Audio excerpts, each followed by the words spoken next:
Magandang araw po sa inyong lahat.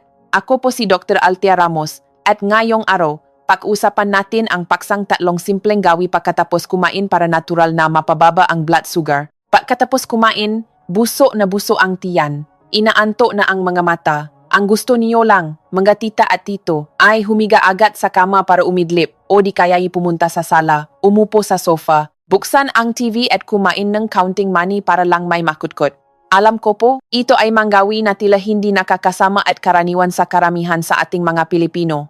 Marami pa nga ang naisip na kapag buso, kailangan magpahinga para makapagtrabaho ng maayos ang tiyan. Pero alam niyo po ba, ang mismong gawi na ito na akala niyo ay pag-alaga sa sarili, ang siyang tahimik na salarin na direktang nagpapataas ng inyong blood sugar sa mapanganib na antas sa loob lamang ng 30 minuto. Ang resulta, ang inyong lapay, pancreas ay pagod na pagod sa paglalabas ng insulin habang ang asukal sa dugo ay hindi nagagamit at naipon na nagiging sanhingang pamamanhit ng kamay at paa, panlalobong paningin, at sa katagalan, mga nakakatakot na komplikasyon na walang sinuman ang may gusto. Sa totoo lang po, sa aking pek-konsulta, napakaraming tao ang gumagawa ng pagkakamaling ito araw-araw nang hindi nila namamalayan. At sinisisi na lang ang kanilang katawan o ang gamot na hindi raw epektibo. Pero huwag po kayong maalala ng lubos. Kailangan niyo lang baguhin ng kaunti ang inyong nakasanayan at palitan ito ng tatlong napakasimpleng gawain na ipapaliwanag ko. Kusang bababa ng maayos ang inyong blood sugar, gagaan ang pakiramdam, at hindi na kailangang uminom pang ang karagdagang gamot. Maligayang pagdating sa aking channel. Ako po si Dr. Althea Ramos, nasa loob ng 35 taon ay kasama. Nakikinig at gumagabay sa libo-libong malolo at lola, matita at tito na nasa edad 50. 60 sa kanilang laban sa sakit na diabetes. Sa mga taon ko sa propesyon, napansin ko ang isang malaking maling paniniwala na nakatanim na sa isipan ng maraming pasyente. Ito ay ang power kailan. Bestan magdil ko, magdi say paukain at hindi kakain ng kanin. Kusa ng papepa ang blood sugar ko. Ngunit ayon sa masusing medical na pagsusuri, iba po ang katotohanan. Mahalaga po ang kung ano ang kinakain ninyo. Pero ang ginagawa ninyo sa loob ng 30 minuto pagkatapos kumain, iyan po ang tunay na golden period. Ito ang magpapasya kung saan mapupunta ang asukal sa inyong dugo, kung masunurin ba itong papasok sa mga selula para maging enerhiya, o kung maglalawat sa ito at sisirain ang inyong maugat. Pinapangako ko po sa inyo, kapag pinanood at inunawa ninyong mabuti ang nilalaman ng video na ito, mahahawakan ninyo ang napakasimpleng sikreto sa pagkontrol ng blood sugar na gusto ng bawat doktor na gawin ng kanilang nga pasyente. Manatili po kayo at pakinggang mabuti ha? At kung sa tingin niyo ay kapakipakinabang ang mga ibabahagi ko, huwag niyo pong kalimutang mag-subscribe sa channel at i-like ang video para may kalat natin ito sa iba pang mga kaibigan nating may edad na nahihirapan din sa kanilang pagdiet. Naalala ko pa po ng malinaw ang kaso ni Tito Jose, 62 taong gulang ngayong taon, isang regular na pasyente sa aking klinika. Si Tito Jose ay napakadisiplinado, mahigpit niyang iniwasan ang carbohydrates. Sa bawat kainan, kalahating tasa lang ng kanin ang kinakain niya at maraming nilagang gulay. Pero, buwan-buwan kapag kinukuha ang kanyang habawan o ang average blood sugar sa loob ng 3 buwan, laging mataas ang resulta, umabot sa 8, minsan pa ngay 8.5, nalilito siya at nagreklamo sa akin. Dr. Ramos, ganito na lang ako kahirap kumain, bakit ang taas pa rin ng asukal ko, baka hindi na epektibo ang gamot? Inanyayahan ko siyang umupo at tinanong ko ng detalyado ang kanyang pang-araw-araw na pamumuhay. Sa katatanong ko, natuklasan ko ang isang kritikal na detalye. Ang nakasanayan pala ni Tito Jose sa loob ng maraming taon ay pagkatapos kumain, magtitimpla agad siyang isang tasang matapang na salabat gingerti para luminis ang kanyang panlasa, tapos ay hihiga sa sopa, magpapahinga at sa cellphone. Ibubunyag ko po sa inyo ang isang katotohanan tungkol sa ating katawan.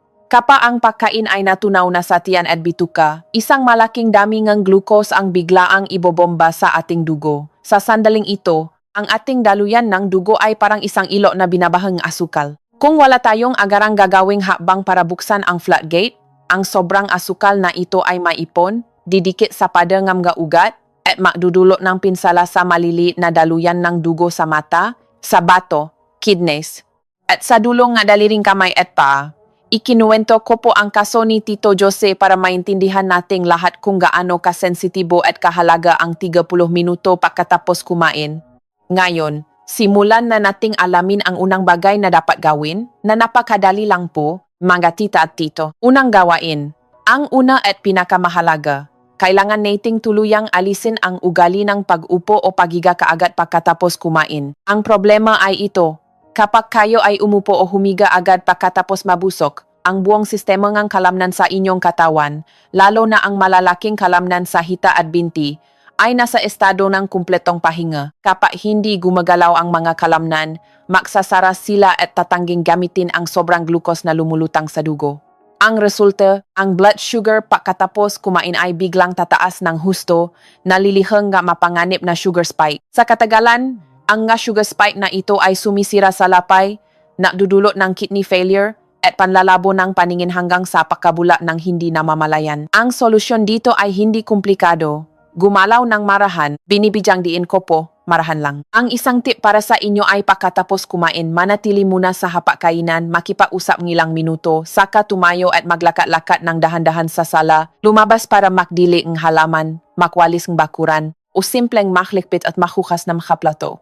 Isang makikpit na paalala, maklalakat-lakat lang po tayo para makrelax. Huwag na huwag mag-ehersisyo ng matindi, huwag tumakbo o mag-gym na high intensity. Ito ay maring magdulot ng acid reflux, prolapsed stomach, o acute stomach pain. Kapag nagawa niyo ito, tataas ang pagiging sensitibo ng inyong selula sa insulin at kusang bababa ang inyong blood sugar sa natural na paraan. Ngunit, may isang bagay na bihirang mabanggit at marami sa inyo ang nakakamali, gaano katagal dapat maglakad at gaano kabilis para makuha ang pinakamataas na epekto sa pagpapababa ng blood sugar. Ang katotohanan ay hindi niyo kailangang maglakad ng pagod na pagod sa loob ng isang oras. Pinatunayan ng mga mapagkatiwalaang siyentipikong pag-aral na kailangan niyo lang maglakad ng 10 hanggang 15 minuto para makagawa ng napakalaking pagkakaiba para sa inyong lapay. Ayon sa siyentipikong mekanismo, kapag kayo ay naglalakad ng marahan, ang kalamnan sa inyong hita at binti ay gumagalaw. Ang prosesong ito ay nangangailangan ng agarang enerhiya. At ang maganda, sa halip na hintayin ang insulin na linisin ang asukal, ang kalamnan ay kikilos na parang isang higanteng pump, direktang hihigupin ang glucose mula sa pagkain palabas ng dugo para gawing enerhiya. Dahil dito, mabilis na nababawasan ang asukal sa dugo. Kaya ano ang tamang paraan para gawin ito?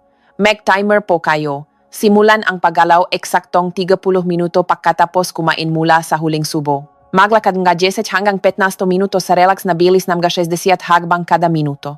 Habang naglalakad, huminga ng malalim at i-relax ang mga balikat. Sa puntong ito, marahil may magtatanong, Doktora, kaunti lang ang kinakain kong kanin, pagkatapos kumain ay nanghihina ako at halos walang laman ang tiyan. Saan ako kukuhang lakas para maglakad ng 15 minutos?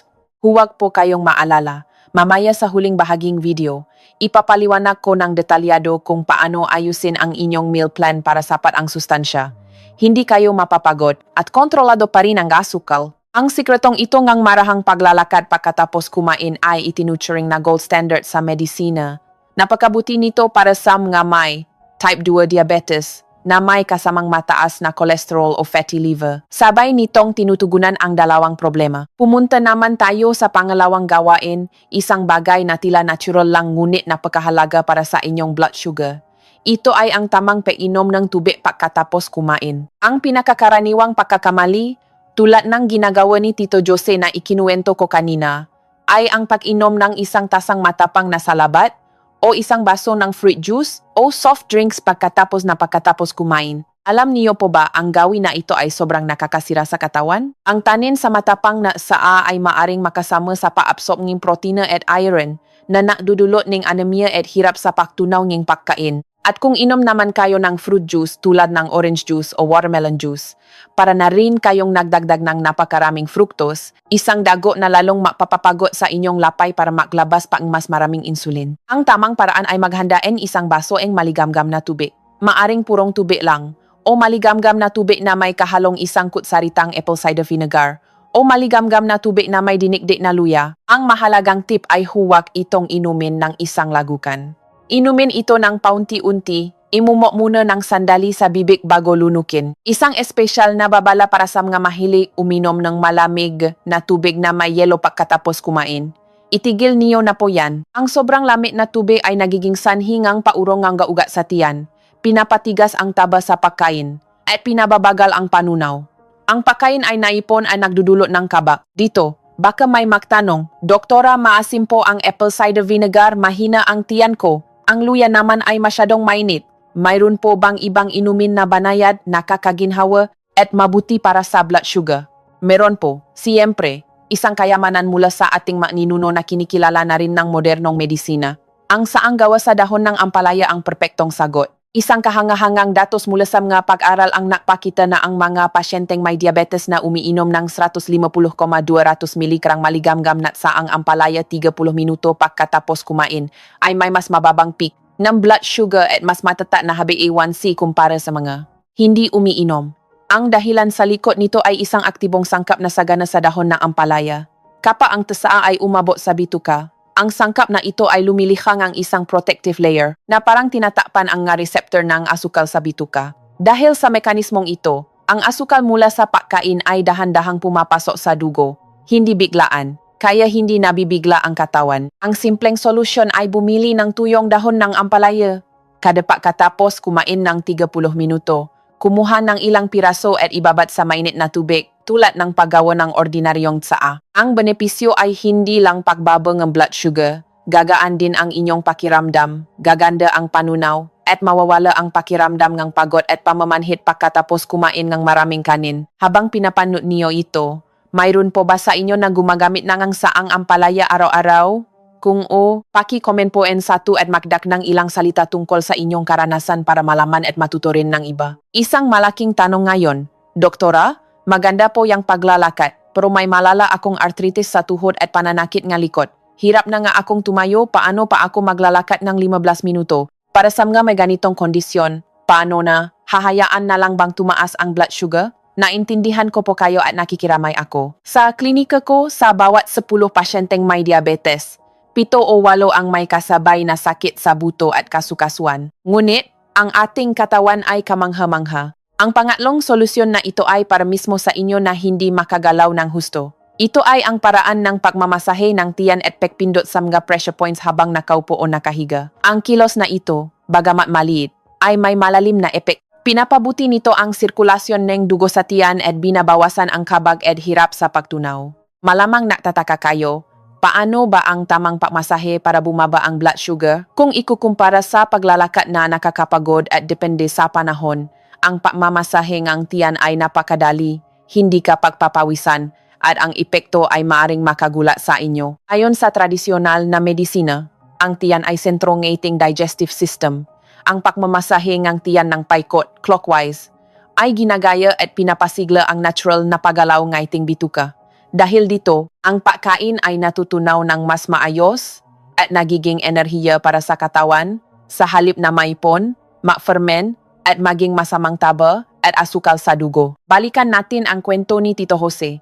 Nang sabihin kong maklakat siya pero umangal siya dahil sa sakit ng tuhod, itinuro ko sa kanya ang pagmamasahe ng tiyan. Sa halip na maklakat, 30 minuto pagkatapos kumain, umupo si Tito Jose ng tuwid. Kinuskos ang kanyang palat hanggang uminit. Inilagay sa kanyang pusot at minasahe ito ng 50 beses paikot. Sunod sa direksyon nege orasan. Isang himala ang nangyari. Sa sumunod na buwan, ang kanyang HbA1c ay bumaba ng maganda. Naiyak siya sa tuwa dahil nakahanap siya ng paraan na madali at epektibo. Ang tip po ay kuskusin muna ang mapalat para uminit bago imasahe para ang init ay pumasok sa loob ng tiyan. Mangako po kayo sa akin. Subukan niyo ang pagmamasahe ng tiyan mamayang gabi. Pagkatapos ng hapunan at damhin ang ginhawa sa inyong panunaw at pagtulog. Sa 3 gawaing nabanggit ko marahang paglalakad, pag-inom ng tasaang ampalaya, at pagmamasahe ng tiyan alin po ang sa tingin niyo ay pinakamadaling gawin para sa inyo. Paki-comment po ng 1, 2 o 3 sa ibaba. Bilang pasasalamat sa panonood niyo hanggang dito, may bonus akong ibibigay. Isang mahalagang paalala tungkol sa pagsiesta o pagtulog sa hapon. Isang karaniwang eksena sa mga pamilyang Pilipino ay pagkatapos mananghalian. Busog na busog. Ang dugo ay napupunta sa tiyan para sa digestion, kaya medyo kinakapos ng dugo ang utak. Dito na magsisimulang pumikit ang mga mata at humikap. Kaya naman, hihiga agad sa kama para sa isang mahimbing na tulog na tumatagal mula 1 p.m. hanggang 3 o 4 p.m. At ang kasunod na eksena, pagising. Sa halip na maginhawa ang pakiramdam, parang binugbo ang katawan, nang hihina ang kamay at paa, masakit ang ulo, at mapait ang panlasa. Kapag kinuha ang blood sugar, magugulat na lang na sobrang taas nito. Ang tanging solusyon para masira ang masamang senaryong ito ay kontrolin ang pagtulog sa hapon. Ang pinakamainam na siesta ay dapat tumagal lamang ng 20,30 minuto. At tandaan ang isang mahalagang tuntunin. Maglakat-lakat muna ng marahan o masahihin ang tiyan ng 15 minuto bago matulog. Kapag natulog kayo ng matagal at mahimbing agad pagkatapos kumain, biglang babagal ang buong metabolismo ng katawan. Ang tiyan ay hindi makagalaw ng maayos. Ang asukal ay hindi maproseso at maipon lang ito na magdudulot ng sakit. Baka habang pinapakinggan niyo ito ay napag-isip-isip niyo kung mayroon kayong nga ganitong nakakasamang gawi. Kung huwag niyo pong sisihin ang inyong sarili. Ngayong alam na natin, sama-sama nating baguhin ito sa paraang banayad ngunit epektibo. Manatili po kayo hanggang dulo para hindi niyo makaligtaan ang pinakamahalagang babala na may kinalaman sa inyong kaligtasan. Ngayon, baka may magtanong, para ba sa lahat ang mamaparaang ito? May mga sitwasyon ba na hindi ito dapat gawin? Para maging malinaw at maiwasan ang anumang panganib, narito ang hindi dapat gumawa nito. May 3 grupo na ipinagbabawal na maglakad agad pagkatapos kumain. 1. Mga taong may biglang pagtaas ng presyon mahigit usaltmash. 2. Taong may malalang sakit sa puso o bara sa ugat. 3. Taong may aktibong ulcer o matinding pananakit ng sikmura. Bukod pa riyan, habang gumagalaw pagkatapos kumain, kung makaranas kayo ng 2 sintomas na ito, dapat kayong huminto agad. Pagkahilo o paninikip ng dibdib. Huwag ipilit. At panghuli, isang numero na dapat tandaan, kung ginagawa niyo na ang maparaang ito, umiinom gamot pero ang inyong blood sugar 2 oras pagkatapos kumain ay palaging lampas sa 11 milyol, kailangan niyo nang magpatingin agad sa doktor. Ang pagpipilit na gumalaw o gamutin ang sarili habang ang katawan ay nabibigay ng babala ay napakadelikado at maaring mawi sa stroke o atake sa puso. At isang napakahalagang paalala na lagi kong sinasabi, ang ito ay maparaan para suportahan ang inyong kalusugan at pagkontrol ng blood sugar. Hindi po nito pinapalitan ang gamot o payo na ibinigay ng inyong doktor. Ang painom ng gamot sa tamang oras pa rin ang numero 1 prioridad. Sa kabuuan, masasabi nating ang 30 minuto pagkatapos kumain ay ang kritikal na oras na nagtatakda ng kalidad ng buhay ng isang taong may diabetes. Marami tayong tinalakay na siyensya, pero sa huli, makikita natin na sa pagbabago lang ng isang maliit na gawi na ililigtas niyo na ang inyong pagod na lapay, ang inyong mata, at ang inyong bato. Para hindi niyo makalimutan, narito ang isang buwad o checklist para sa umaga, tanghali, at gabi. Gawain 1. Huwag humiga agad. Maglakat-lakat sa bahay ng 10,15 minuto. Gawain 2. Uminom ng dahan-dahan ng isang basong maligamgam na saang ampalaya. Gawain 3. Para sa may sakit sa kasukasuan. Habang nakaupo, masahihin ang tiyan ng 50 beses paikot. Ang malaking benepisyo ng 3 ito ay napapanatiling malinis ang ugat, dahan-dahang bumababa ang blood sugar, at naiwasan ang komplikasyon tulad ng atake sa puso, stroke, at kidney failure. Ngayong hawa niyo na ang 3 armas na ito na nakabase sa siyensya, pagtaas ng paggamit ng enerhiya, pagpigil sa pag-absorb ng asukal sa bituka, at pagpapabuti ng panunaw. Pagkatapos ng video na ito, simulan niyo na po agad sa susunod ninyong pagkain. Huwag na pong ipapabukas. Panghuli, may tanong ako sa inyo. Gusto niyo po bang maging malusog din ang inyong mahal sa buhay, kaibigan at kapitbahay, at hindi na sila mahirapan dahil sa mataas na blood sugar? Kung ang sagot niyo, ang pinakamagandang gawin ngayon ay i-click ang share button at ipadala ang video na ito sa Messenger o Facebook sa makakilala ninyong may alta presyon, diabetes o sakit sa buto para malaman din nila kung paano protektahan ang kanilang sarili. Dapat nating tandaan na kung mananatili tayo sa mga luma at masasamang gawi, lalala lang ang sakit, darating ang komplikasyon na ubos ng daan-daang libong piso sa ospital at magpapahirap sa ating mga anak at apo. Isang huling babala mula sa pusong isang doktor. Gaano man kaganda ang maparaang ito, hindi po ito magic. Kailangan niyo ng tiyaga at disiplina araw-araw para maging bahagi ito ng inyong pamumuhay at makamit ang pangmatagalang resulta. Paalam po at naway pagpalain kayo ngang mabuting kalusugan at kapayapaan ng isip. Hanggang sa susunod na video.